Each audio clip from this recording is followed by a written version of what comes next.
guys, I'm Alex Gum. Welcome to another Pokemon Go video. In today's video, we are ranking every Pokemon Go event that we had in the month of November from worst to best. There were 9 events, so number 9 is going to be the worst, and number 1 is, well, number 1. We're ranking these based off of my opinions when it comes to bonuses, features, positive and negative feedback, participation, a couple of monetization content, and a few other pointers. But before we dive into number 9, which, make sure you guys let us know in the comments below which Pokemon Go event in November was your favorite and your least favorite. And don't forget to subscribe. So now let's just go ahead and jump straight to number 9, even though it's the worst event. Coming at number 9, which is the worst event in the month of November, was the Into the Wild event. Pricey, pricey, pricey. That's literally every tie-in event before a global event.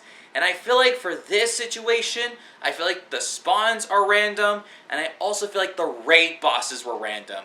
Yes, Shadow Lugia and Shadow Ho-Oh, great, love it. Tapus, why were they back? And also, didn't we had a raid day for the Necrozma fusions, like, previously?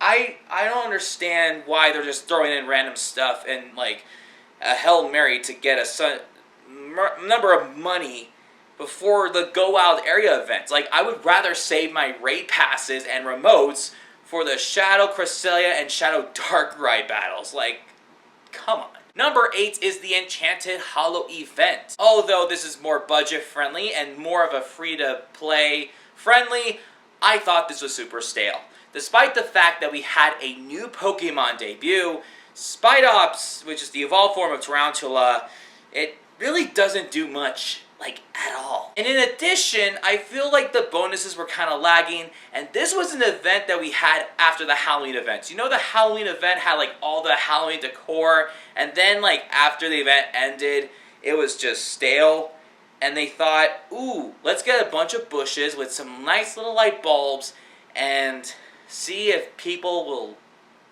like, appreciate it. Also, in addition, they should have dropped Shiny Nickit, but that's another thing. Coming at number 7 is the Final Justice event. Now, I'm going to be honest, not a lot of us decided to purchase the Masterwork Research. I did it because I personally want the Shiny Keldeo. But also, like, the only reason you're playing this event is to finish Special Research task for the Seasonal Special Research. And then, of course, Shinies were boosted, but those shiny Pokemon were shiny boosted from previous events, and the spawns were just so bland. The bonuses, not as much, so it just sucked. Coming at number 6 is the Dynamax EV Max Battle Weekend. I am so sorry, but we shouldn't have 4 days of just only Eevee. And in addition, that could have been shiny boosted considering that it has 8 evolutions. And then we have the Gigantamax form that's going to come out anyway, so unless you are playing Pokemon Go for the first time and you need the candy and evolutions, there was no reason to play or at least participate. Because, like, after that event was over, Dynamax Eevee was still in max battles. Like, it made no sense. Coming at number 5 is Dynamax Lugia Max Battle Weekend. Now, this was a Max Battle Weekend that was more appropriate than the 4-day weekend of mayhem. I mean, Lugia, yes, we needed a Dynamax Lugia, but man, dude, it was so difficult to take down. It didn't matter, we had 4 trainers. Can I also just say real quick that max battles and raids are different? It takes up to, like, the max of 4 trainers in a max battle to take it down. So, if you see 4 trainers in a max battle lobby, and there was a 15-second timer goes off, please don't back out by the last second. Trust yourselves, trust the people that are in those battles, and don't make us waste remotes. Like, come on, dude. Coming at number 4 is Gigantamax Garbodor Max Battle Day. I will say, this was the best max battle event of the month of November. Although our shiny luck wasn't the best, we still benefit from this battle day when it comes to Stardust. Dude, we got a lot of Stardust from doing this, especially as ticket holders, and it was a nice addition. So G-Max Garbodor could be very useful, even though it's like the only G-Max poison type with a poison type Gigantamax move. But still, I thought it was better than the shiny odds from the D-Max, which, I mean, we didn't get any shinies, let's be honest, but Stardust, yeah. Coming at number 3 is Picky Pet Community Day. Finally, a calm day with a new shiny featured. It's been a while since Palmy Calm Day. Yes, Picky Peck wasn't the best Pokemon by choice, but I was glad to catch and evolve some shiny Picky Peck, because the shiny Toucannon is great and everything. I know I didn't really play as much because I was doing some D-Max battles, but at least I had a great time shiny hunting for that.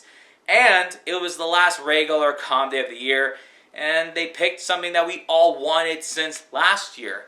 So I'm not gonna lie, everything below the calm day that we listed, those events were just awful. So I'm glad we had a solid event to end the month of November. Coming at number 2 is the High Voltage event. Yes, this is what I call an in-game event. I tell you, man, the field research were so easy to do. I love how there were like 3 different kinds to get some encounters with Morpeko, which was the new shiny. I love how we were able to get access. Although it's not shiny boosted, it felt like shiny Morpeko was, because some trainers got at least 1, and then they featured 3 rare Pikachu clones to be shiny boosted in the wild and field research. Like, we were getting shiny to Denny like it was no tomorrow. Bonuses were good, and I just felt like it was just a breeze of an event after a certain event, which we're going to talk about right now. There's no surprise. Number 1, Go Wild area. Yes, there was an option for trainers to purchase the ticket to get the full experience, but some trainers did get the free-to-play option. Now, the only complaint was probably the shiny odds. Again, that kind of depends on whether you bought the ticket or not. And it honestly does depend on whether you were just focusing on shiny hunting in the wild or you were just strictly doing battles. Like the trainers that were doing a lot of max battles and raids, they were the ones complaining about getting shiny odds from Pokemon in the wild.